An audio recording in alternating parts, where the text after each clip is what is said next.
Nina bezulu edumeni ngahlomanga kwakhangela amankengane nazi indaba ze1KZN TV nifundela ukuphila nokaCebekhulu sanibonani. Nazo ke izona ehamba phambili namuhla. IIFP icacisa ngeyokusebenzisana iphoyisa kwelokubulala obeyintombi kanti uzodla indodla umonakalo wesiphepho othongathi. Sanimukele nani bakambombosho umnyama kwindaba ze1KZN TV. Ziyaqhubeka inhlelo zamaqembu ezombusazwe ezithinta ukumemezela amaqembu azosebenzisana nawo kuyifundazwe kanjalo nakuhulumeni kazwelonke. Namuhla iqembu leNkatha Freedom Party libe nesithangambi nabezindaba eThekwini ukuzocacisa kabanzi ngamaqembu abazosebenzisana nawo. The National Council this afternoon deliberated on this report and carefully considered the direction to take to rebuild South Africa and contribute to the future of our country. I take pleasure in briefing you and the people of South Africa on the decisions taken by our National Council.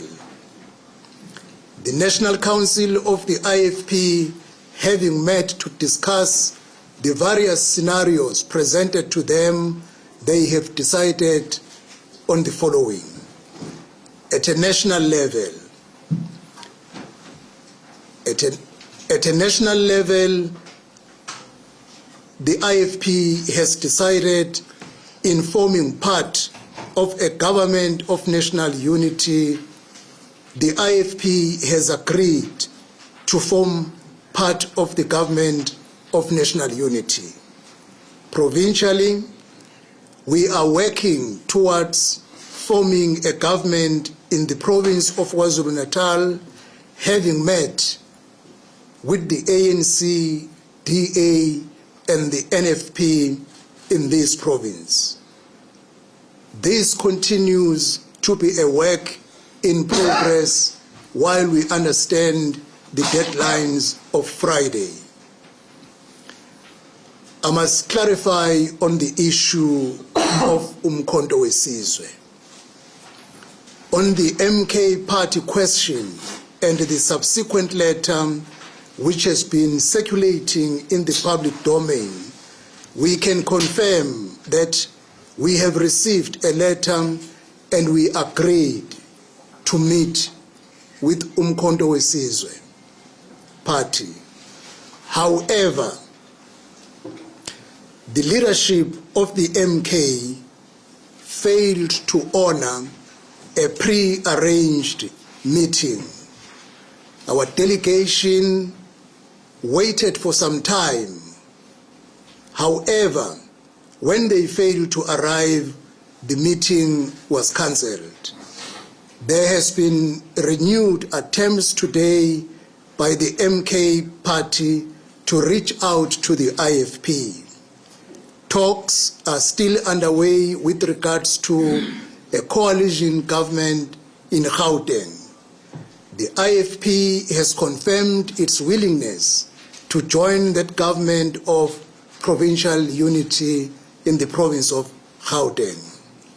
In addition, as I have outlined before, the IFP will join a government of national unity that includes the ANC and the Democratic Alliance.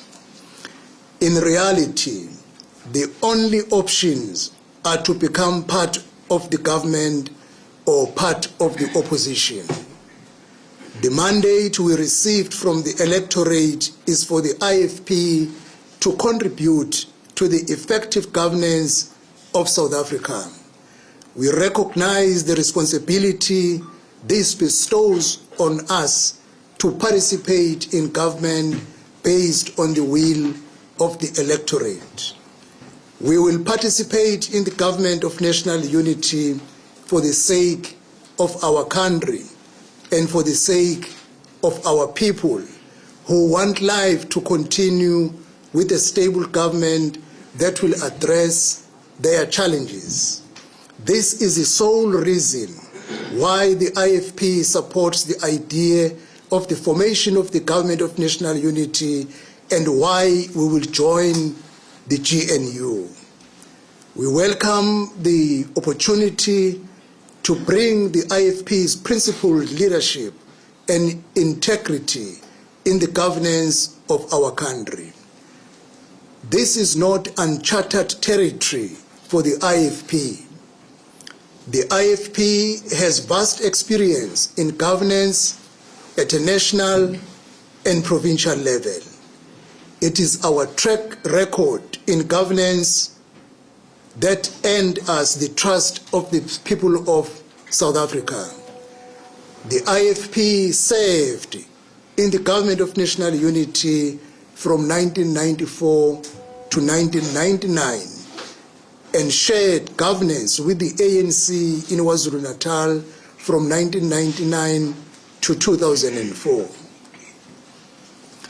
I can therefore assure you, the people of the media and the people of South Africa, that the IFP will not lose its identity by entering the Government of National Unity. Usashaqekele namanje umphakathi wasembali eJ Mgungundlovu ngesenzo sephoyisa elisolwa ngokuthi lidubelela bulalo beyintombi yalo kanye ke nesoka layo. Ngokusho kombiko wamaphoyisa esifundazweni KwaZulu-Natal, iphoyisa lesiteshi samaphoyisa iPlaces Slayer khona eMgungundlovu likasele endlini yentombi lafike lavulela ngenhlamvu intombi yashonela endaweni yesigameko isoka lona labe selitholakala lisaphefumula ngaphandle kwesango, kanti iphoyisa nalo liphethe ngokuthi ke libhekisa isibhamu kulona la ingqoqoza lashona ujuqu. Uphiko olulwa nobugebengu emphakathini i-Community Policing Forum kafushane i-CPF ePlaces Slayer eMgungundlovu ithi ishaqekile ngesenzo sephoyisa sokudubula libulale obeyintombi yalo kanye nesoka. Sishaqeke kakhulu ukuzwa isigameko sokudlula kwa Constable Mjuqu kanye nobhuti lo odlule kanyaye nosisi adlule naye ngoba kudlula abantu abathathu ngesandla sephoyisa. Asikusho nje lokho siyi-Community Policing Forum ukuthi sidabile futhi siphatheke kabi ukuthi asikwazi ukuphuma njalo sokhuluma izwe elilodwa le gender based violence, ukuhlukunyezwa kwabantu besilisa nabesifazane. Then one of our own uyena futhi ophinda kwenze lokho ayohlukumeza abantu besifazane azathathe ngisho umphefumulo wabo azaphinde athathe wakhe umphefumulo. Sinenkinga enkulu nje ngaphansi kwePlaces Slayer ngoba even abasebenzi asinabo abasebenzi abanele. Manje ukudlula komsebenzi oyedwa leso sikhala esivulekayo kunzima nokuthi sivaleke. uMavundla usikadabisa lokho ngoba iphoyisa kufanele ngabe liyawazi umthetho. Asikuveza nje sina komphakathi ukuthi asikukhuthazi lokho kwenzekile. Uma umbona umuntu wesifazane ukuthi usekuhlulile cha mshiye nje aqhubeke nempilo nawe uqhubeke nempilo ngoba suke sihamba naye uyingxenye yethu la suke sihamba khona sikhuza umhlola ukuhlukunyezwa abantu besifazane. But kuyadabisa ke mase ukuthi uye futhi osephinda kwenze lokho ngoba according ukubuka i-statement ekade sivezwa ngisibona kubaphathi kuvelile ukuthi usisi uke wafika izowa reporter but uma iseboshwa uConstable Mjuqu kwawena futhi oshoyo usisi uthi cha hayi akambophi shuthi ibikhona nedikhona kubona bo2 but besingaboni ukuthi singazifikelele kuleli zinga leli. Ngokuthola kweziko le1KZN TV isibhamu esisetshenzisiwe akusona esephoyisa kanti uMavundla uyaxwayisa ngokusetshenziswa kwesibhamu somthetho. Isikhathi esiningi uma ubuka yonke iphoyisa ekuthiwa malenze into efana nale noma makulenze okubi kusuke kusebenziswe isibhamu ikakhulukazi somsebenzi. Isibhamu somsebenzi ke sinama rules akhona. Kunomthetho obekiwe ukuthi isibhamu somsebenzi sisebenza makunje asisebenzi makunje. Umuntu uma esebenzisile isibhamu sephoyisa kuba nophenyo eluba khona ke manje usebenzise ngade kungafanele usebenzise ezikwisibhamu sahulumeni kuba khona amacala avulwayo. Ukhulumela amaphoyisa KwaZulu-Natal usiqinisekisile isigameko wathi lona wesilisa ududuliwe ufike washonela esibhedlela. Police in Places Slayer are investigating 2 counts of murder and an inquest docket. This follows an incident in which 3 people were found lying on the floor with bullet wounds inside a house at Imbali with J on Monday evening. It is suspected that a man shot his ex-girlfriend and a boyfriend before turning a gun on himself. The boyfriend was rushed to hospital where he succumbed to his injuries upon arrival. The motive of the killing is not yet known at this stage, although domestic-related violence could not be ruled out. Izindabeni za1KZN TV, Ayanda Dube, kuseMgungundlovu. Umnyango wezokubuswa ngubambisana neindaba zomdabu kuzwelonke uthi ilinganisela ngaphezulu kwe200 million wamarandi imali edingekayo ukuze ke kulungise ingqalazinde lemali ngesikhathi kuhlasela isiphepho otho ngathi. Lo mnyango usho lokhu ukhuluma neziko labezindaba kade kuhambele kuyona le ndawo namuhla. Ungqongqoshe uthi kunabantu okumele basuswe kule ndawo ngoba la kade bakhe khona akukho isimeni sikahle. There's quite a lot that needs to happen. One, you will see some of the areas where people have built is not actually a formal settlement, which means the people need to be moved into the phase 2 of what they call, I think, Greyland area, which has a phase 1 and a phase 2, which then needs services, infrastructure that needs to be built. We are looking at around 280 million or so just to put the infrastructure on jointly at the National Human Settlement as well, and then the building of the houses. Where we could, we would have seen people and the municipality rebuilding, vouchers for building material have already been issued. Social Development is issuing vouchers for groceries. Donors have come forth as well in form of clothing, in form of food. I'm actually told that food is in abundance.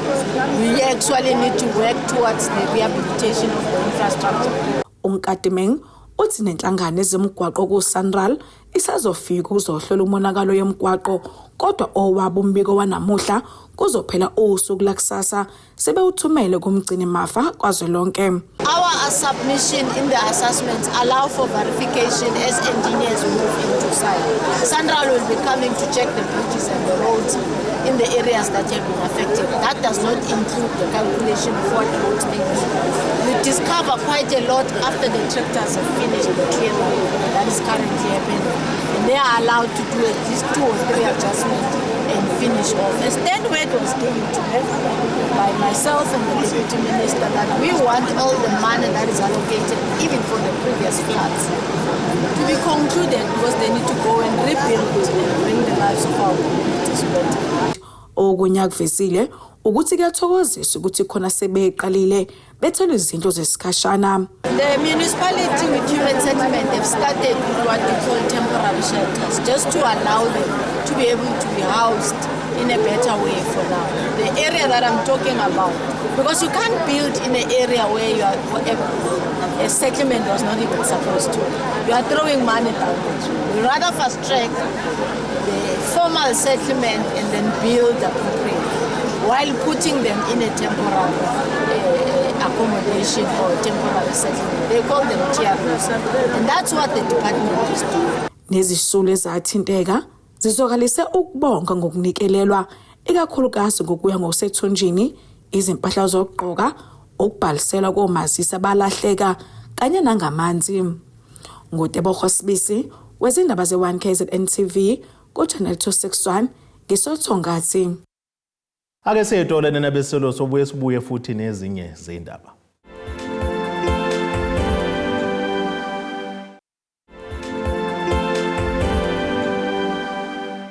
Asibonge siphinde sinamukelene nabeselo kwindaba zethu ze1KZN TV nazo kwizona ezihamba phambili namuhla. I-IFP icacisa ngeyokusebenzisana iphoyisa kwelokubulala obeyintombi kanti uzodla indodla umonakalo wesiphepho othongathi.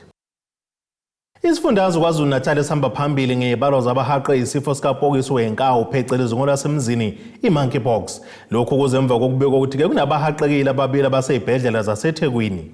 Ungqongqoshe umnyango wezempilo kuleli udokotela uJoe Phaahla wethula umbiko ngalesifo waphinda wachaza nemizamo abaphezukwayo ukuthola kumgomo wokusilapha ngokusebenzisana nesikhungo esibhekelela izifo ezithathelanayo esaziwa nge-NICD kanye nenhlangano yezempilo emhlabeni i-World Health Organization WHO ngamafuphi.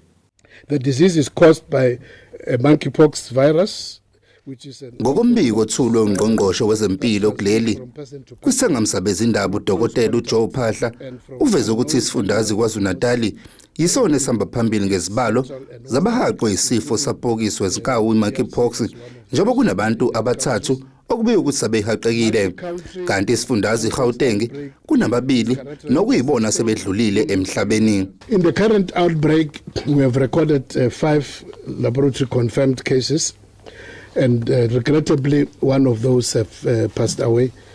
2 of these cases were confirmed in Gauteng and 3 in KwaZulu-Natal. The death that occurred is amongst the 2 cases in Gauteng. This patient passed away late on Monday this week, Monday the 10th of June in Tembisa Hospital. All cases and all the patients are males aged between 30 and 39 years without any travel history to other countries which are experiencing outbreaks. So this then says to us that we do have local transmission. It's not imported cases. Lesifo sithathelana ngokusondelana, ukuthintana nocansini, kanjalo nabesilisa bayocansini nobulili obufanayo. Umnyango wezempilo usunxusa izinhlaka ezahlukene ukulekelela ngokuqwashisa ngalesifo.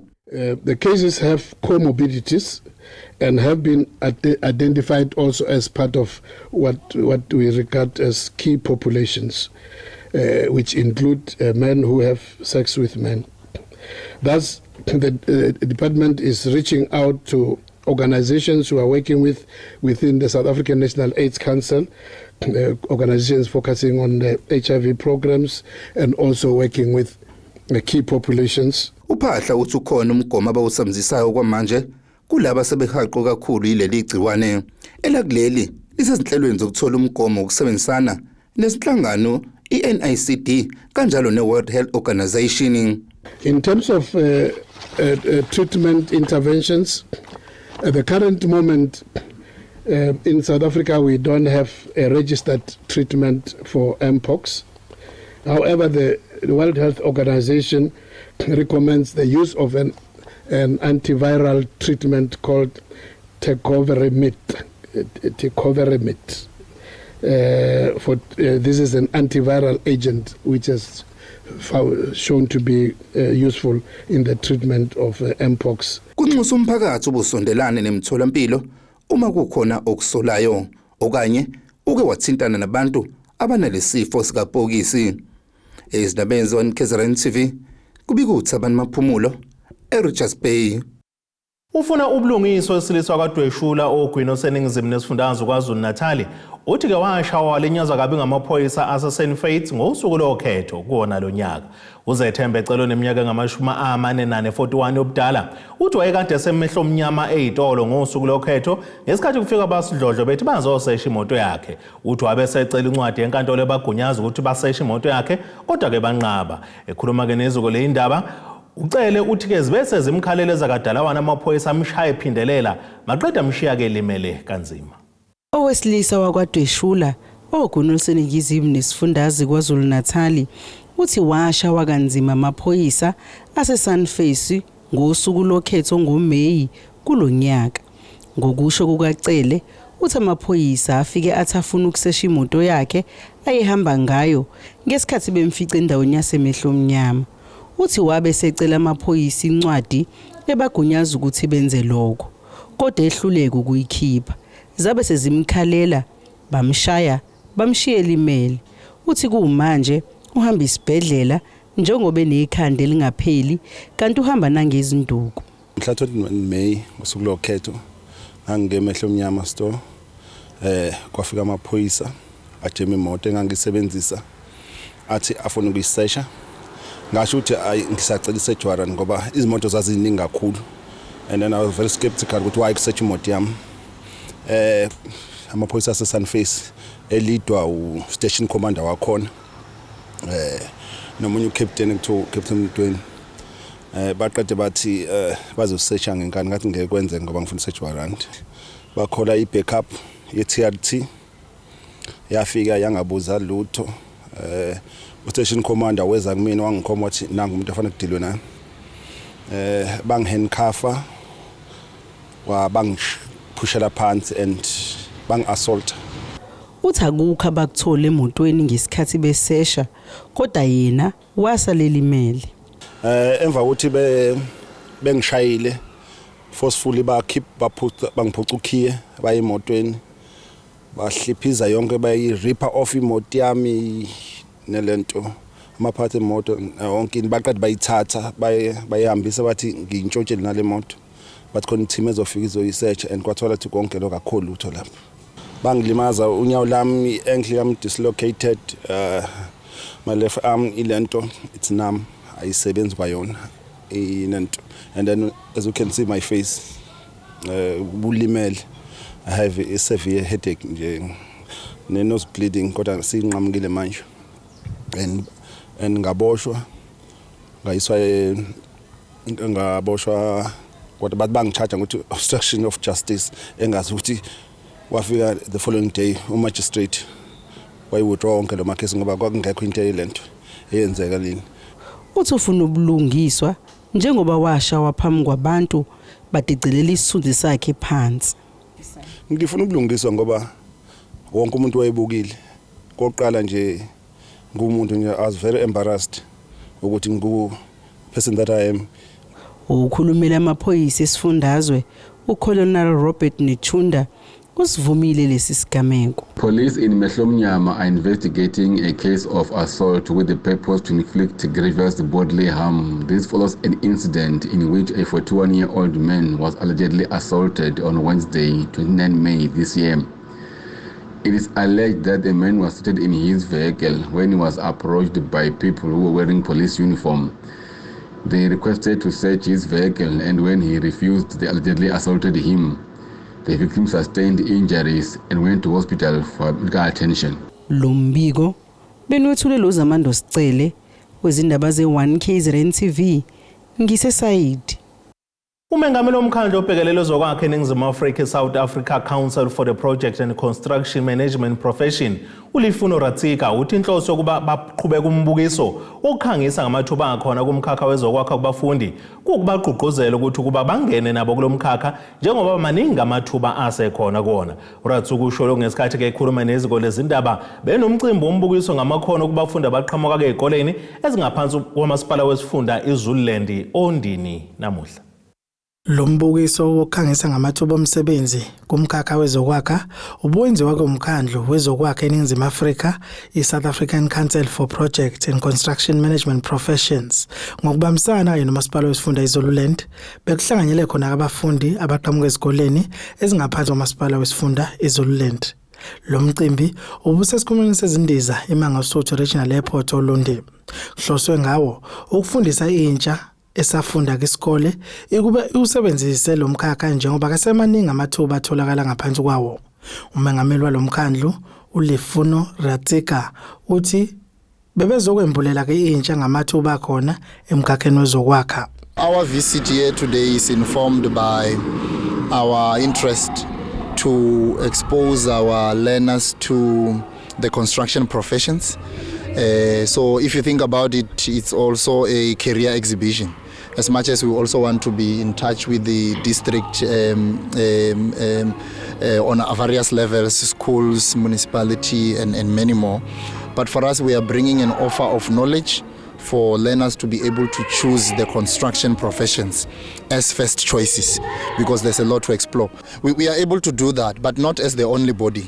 We work with other bodies that are able to provide also bursaries for learners who have passed within the right streams of subjects to consider the construction profession. So there's a lot of networks around us in making that happen. Ulifuno uthi bayexhasa ke ngemfundaze abafundi abasuke bephase kahle ezikoleni ngemfundaze ukuze bengene kulomkhakha wezokwakha. Siyakuthakasela ukuthi nathi njengomkhandlu osifunda silethe lolu hlelo einganeni zakithi eZululand ukuba ayigxile emkhakheni izifundo zazo ziphakamise kakhulu ukufunda kwazo bese ingena kulomkhakha. Maningi amathuba esitsheliwe ngawo ukuthi khona quantity surveying, ukhona abantu abangama project managers. Labo bantu abantu abaqala emazingeni aphansi, abantu abathola ithuba lokufunda ezikoleni zakithi phansi base bayakhula kanjalo baya ekhungweni zemfundo ephakeme. Lolu hlelo ke luhle kakhulu umsakazi ngoba luletha iphupho lomntwana wasemakhaya lisondele eduze kwakhe akwazi ukuthi ayibone into afisa ukuba yona kusasa. Usekela meya kamasipala wesifunda iZululand uSiyabonga Buthelezi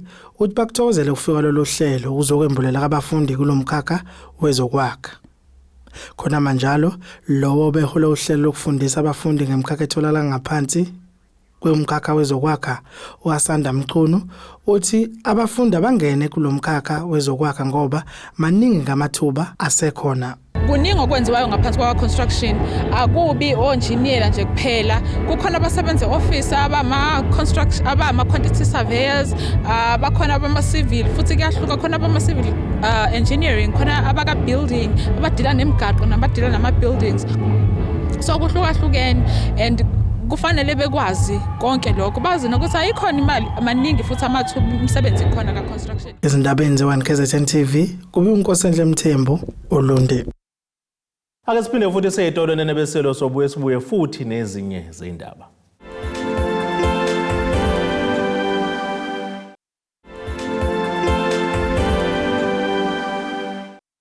Asibonge siphinde sinamukele futhi kwindaba zethu ze1KZN TV nazo kwizona ehamba phambili namuhla. IIFP icacisa ngeyokusebenzisana iphoyisa kwelokubulala obeyintombi kanti uzodla indodla umonakalo wesiphepho othongathi. Ake sibheke engosini yezomnotho.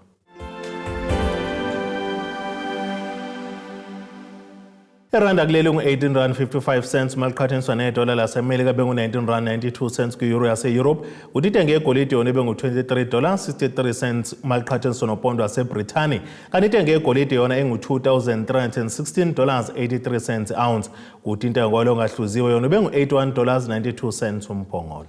Ake sibheke engosini yezemidlalo. Iqembu lesizwe lakuleli Bafana ivuke ngeZimbabwe ngesikhathi ikhuphula amathuba ayo okudla ku-Group C kwemidlalo yokuhlungela indebe yomhlaba ka-2026 ngokunqoba izolo kusihlwa eFree State Stadium kwelaseBloemfontein. Awuzange uphele kumzuzu umdlalo oqalile wabe selibhawuzisile enethini u-Ihram Reyners kulandela iphutha elenziwa abadlali basemuva beZimbabwe abebezama ukudlala emuva.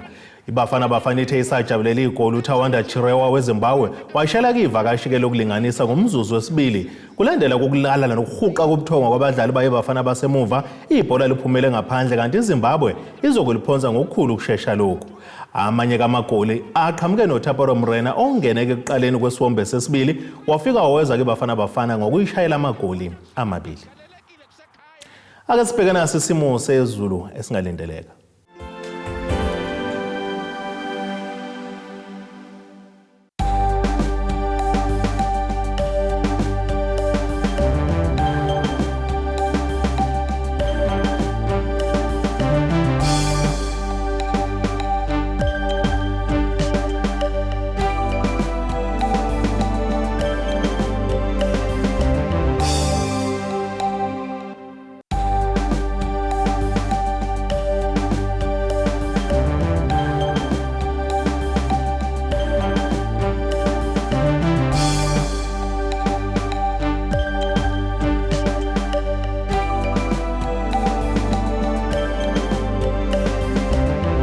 Iyanene bakaqambula inkomo zilahlekile zodliwa umdlebe kwasoshangana kwamzimba umntwana nethimba lonke nje le indaba sithi khulu.